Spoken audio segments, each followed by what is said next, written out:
பழைய இந்தியாவின் ஒரு சிறிய கிராமம். அந்த கிராமத்தில் அருண் என்ற இளைஞன் வாழ்ந்தான். அவன் கனவு ஒரு நாள் பெரிய பணக்காரனாக வேண்டும். ஆனால் அவன் எண்ணம் என்னவென்றால், பணம் இருந்தால்தான் செலவழிக்க முடியும், செலவழித்தால்தான் சந்தோஷம் வரும். ஒரு நாள் அவன் நகரத்திற்கு வேலைக்காக போனான். அங்கே ஒரு பெரிய செல்வந்தரை பார்த்தான். பெரிய வீடு, காருகள், ஆடம்பரம் எல்லாமே இருந்தது. அருண் மனதில் நினைத்தான், இவங்க மாதிரி வாழ்ந்தாதான் வாழ்க்கை வெற்றி. அதே நகரத்துல வயதான ஒரு ஞானி வாழ்ந்தார். அவர் சாணக்கியரின் போதனைகளை பின்பற்றுபவர். மக்கள் அவரை ஆசான் என்று அழைப்பார்கள். அருண் அவரை சந்தித்தான்.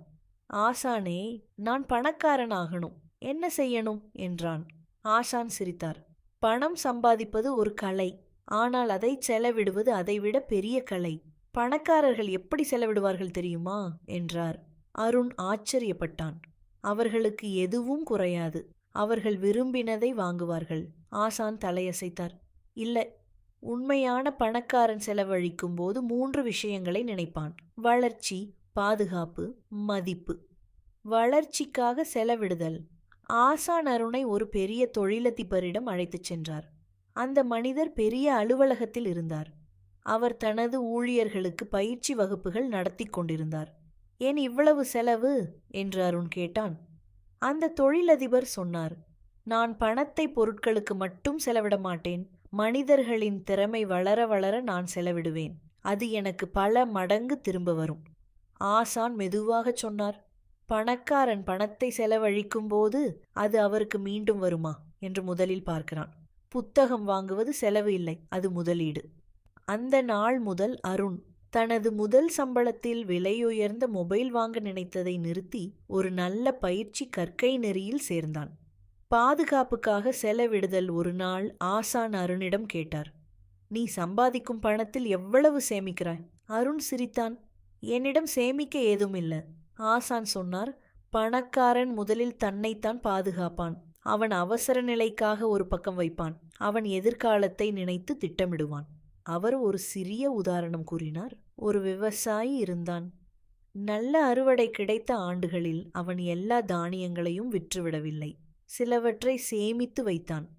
அடுத்த ஆண்டு மழை இல்லாமல் போன போது அவன் குடும்பம் பசியின்றி வாழ்ந்தது. மற்றவர்கள் அவனிடம் கடன் கேட்டார்கள். பணக்காரன் என்பது அதிகம் சம்பாதிப்பவன் அல்ல, புத்திசாலித்தனமாக காப்பாற்றுபவன் என்றார் ஆசான். அருண் அன்றிலிருந்து தனது வருமானத்தின் ஒரு பகுதியை சேமிக்கத் தொடங்கினான். மதிப்புக்காக செலவிடுதல். ஒரு பெரிய விழாவில் அருண் சிலர் தங்க சங்கிலி, விலையுயர்ந்த ஆடைகள் அணிந்து வந்ததை பார்த்தான். அவன் மனதில் சிறிது பொறாமை. ஆசான் கேட்டார், அவர்களை நீ மதிக்கிறாயா? அருண் யோசித்தான். அவர்களிடம் பணம் இருக்கிறது, ஆனால் நான் அவர்களை பெரிதாக மதிக்கவில்லை. ஆசான் சிரித்தார். உண்மையான பணக்காரன் தனது பெயருக்காக செலவிடுவான். அவன் தர்மம் செய்வான். அவன் சமூகத்துக்கு உதவுவான். மக்கள் அவனை பணத்தால் அல்ல, மனிதத்தால் மதிப்பார்கள். அவர் சாணக்கியரின் ஒரு உபதேசத்தை சொன்னார். பணம் என்பது ஓடும் நீர் போன்றது. அதை தடுத்து வைத்தால் துர்நாற்றம் வரும். சரியான இடத்தில் பாய்ந்தால் பயிர் வளரும். அருணின் மாற்றம் ஆண்டுகள் கடந்து போனது. அருண் இப்போது ஒரு வெற்றிகரமான தொழிலதிபர். ஆனால் அவன் வாழ்க்கை மாறியது எப்படி? அவன் முதலில் தன்னுடைய அறிவில் முதலீடு செய்தான். அவன் வருமானத்தில் 30% சேமித்தான். அவன் ஊழியர்களின் வளர்ச்சிக்காக செலவிட்டான். அவன் கிராமத்தில் ஒரு நூலகம் கட்டினான். ஒரு நாள் கிராம மக்கள் அவனை பாராட்டினர். அருண் ஐயா, நீங்க பெரிய பணக்காரர். அருண் சிரித்தான். நான் பணக்காரனானது பணத்தால் அல்ல, அதை எப்படி பயன்படுத்தினேன் என்பதால்தான்.